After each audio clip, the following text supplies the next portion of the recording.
तलो के जंपाना में खियावे आइल बानी तलो हमके नौकरानी बना के रखले वाला जा कटार फूट गए। आज के बाद हमारे घर में ये जमात निकल जा हमारे घर में। आवे था तू हमारे लड़का के आवे था आज अबे तो के खेला बेला तुरंत करा देगा। अरे तो हाँ आधा घंटा में पहुंच जाए बाबा तो लैटरिन करके आओ तनी यार। का भइल हो बाबूजी तो का एजा लुटाइल वाला लो। अरे मौगड़वा अरे हिजड़वा देख तोर मौगी हमनी के मारती है। ओकर इतना हिम्मत क्यों तो के मार देलस बाबूजी। 2 मिनट रुका हम के 1 मिनट में ठीक करके आओ तनी। ये गड़बड़ है बाबा।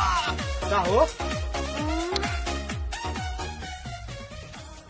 रुको जरा सबर करो।